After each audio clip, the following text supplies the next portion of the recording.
scrolling through Twitter, all these pages. A lot of people are not really using them. They're just kind of intaking. You know what I mean? Like being a customer to it, but not realizing that they can actually sell products on there.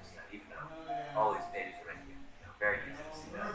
So I just kind of took it as well. It's time to start using all these social medias, physical influences, social networking, take it all as one thing, turn it into Encodingme, encode myself into the world, give it my energy, Encodingme.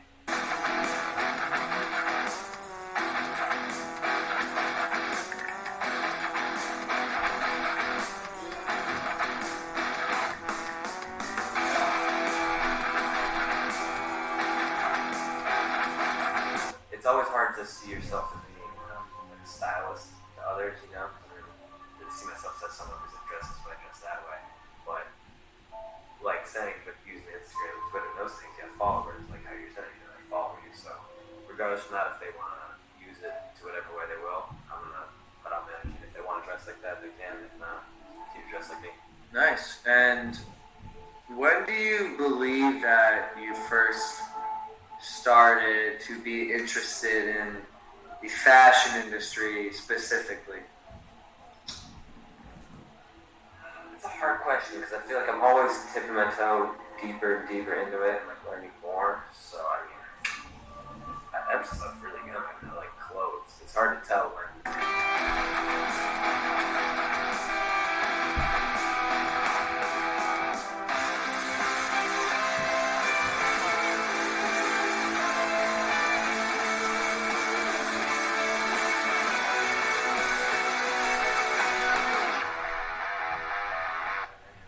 It's kind of like it's like food. Some people become gourmet chefs.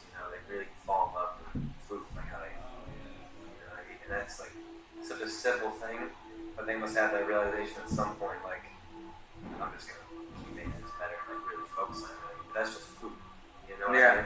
It's very, I don't know. I kind of always thought that was like a good comparison to those two, just because it's something you're always doing, but some people focus on it more. You know what I mean? That's right. Kind of like hygiene. And another question that I think a lot of us are wondering is, when you were growing up and you had realized I like fashion, I like doing what I'm doing, who was someone that you looked up to during the process? I mean, when I was younger, Kanye West was always like a huge fashion icon at the time. He was always on the magazines, always on Instagram, always everywhere. Pretty much. Fashion was always changing, evolving. Especially I think that was just a big one when I was younger. But I mean, a lot of the rappers, a lot of the rock stars. When I was really, really young, Pink Floyd and all those rock stars. Even that simple jean and t-shirt style is nice. I feel like I've gone through so far and from so much.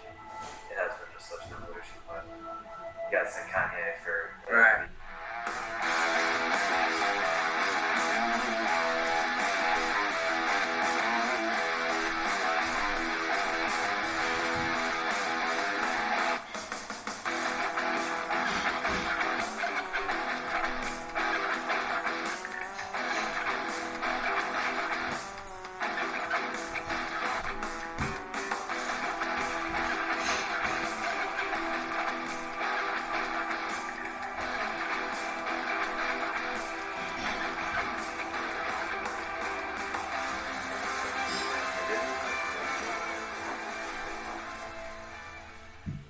So Kanye is pretty controversial nowadays, and I want to kind of dive into the controversy of what they believe, what people believe fashion in the fashion industry is and entails.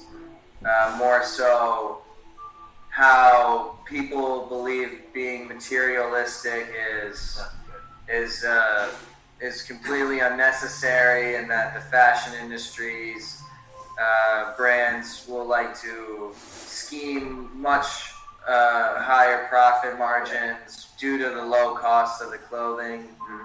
So what are your thoughts about that? I'm not a huge fan of paying astronomical numbers for fashion. Like you're saying about being a younger thing, it turns you on to it, not being able to distinguish. a lot of what fashion is becoming now is a lot of handmade goods that they're selling as, reproducing a couple times over. Right. Sell it for astronomical numbers. But speaking of Kanye, what brought us into all this, I mean, I do like how he talks about the Yeezy brand trying to bring those prices down to the customer market. Though that hasn't happened yet. That's really what needs to happen because people need to look in the mirror and see. It's like the work on the body of a car. You want to be able to see the angle of yourself, like have it. You don't want to be branded. You just want to be exemplified by your brand. People don't want to pay all those prices. So flexing, the big Gucci brands on your chest for $10,000 t-shirts. It's not what we're trying to do.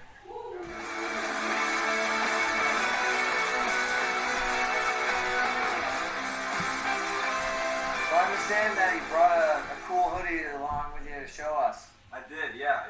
We can start down with that here. Now, I know you saw some shots of us screen printing, possibly, in the video earlier, but that'd be the finished products and hand painting going on there. But yeah, something simple. Nice. Like, yeah. And so you're mentioning screen printing and hand painting. Maybe tell the audience a little bit of what that is and how you began doing it. Well, the hand painting, obviously, my dad was big into painting. Back in the day, just simple. Everybody goes through the hand painting. Not gonna lie, I can't say it stuck with me too much back then, but I got recently back into it. And my friends had a business going on with the screen printing, so it's kind of like a paintbrush. You have a certain medium, use it in whatever way you please. So with screen printing, you could take Badass. black and white, not a medium, but for the audience here, you take the black and white vectors, put it on the photo of whatever print you want to do it hundreds of times over, so that the hand paints over and over and over. Yeah, that's a lot more time efficient, a lot more useful. So you do a little bit of hand painting, you do screen printing, and you have any other modes or mediums to make your designs come to life on your clothes? Right now, not really, but pretty much do anything we can. Anything I look into, I try and use. Anything that's for one person, I'll get into. Right, so maybe an embroidery at one point. Embroidery. Because I noticed a little embroidery machine. Some of that is soon to be learned, honestly. A lot of that stuff is out of my reach yet, but if you want to know what's in there, we have heat presses and embroideries soon to come. That's all. Not to spoke that too much. There's going to be a lot coming. Oh, so we're getting a little inside look here, a little bit of the industry secrets from Encoding. I have a couple more questions and thoughts. So, what are your favorite colors to use in designs? Just a couple quick fireball questions. I always do stick with red. I don't know why. It's probably just childhood thing. I always like red. Red. Red.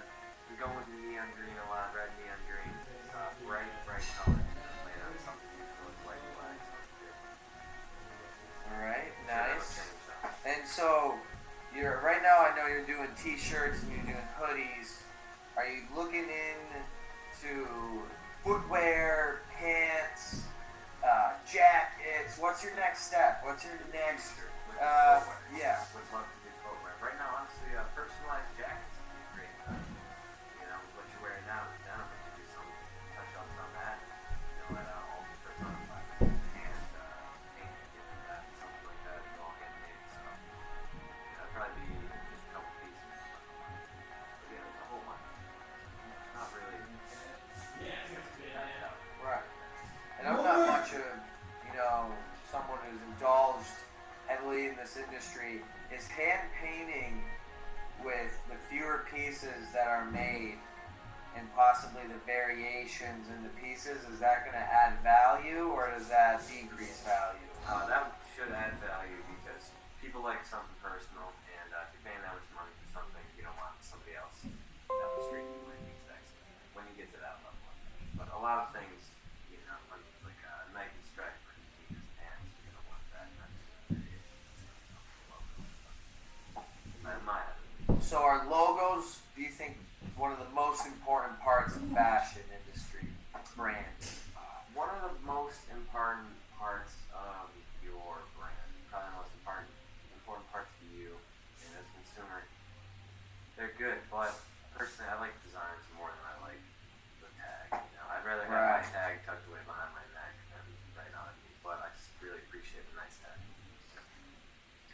All right, so Encoding, once again, coming in and sharing the details of the industry. He's letting people know how to manage your own company that's in the fashion industries. He's a big designer himself. He can help you design. He's got a ton of great work. Everybody check him out. And I want to thank you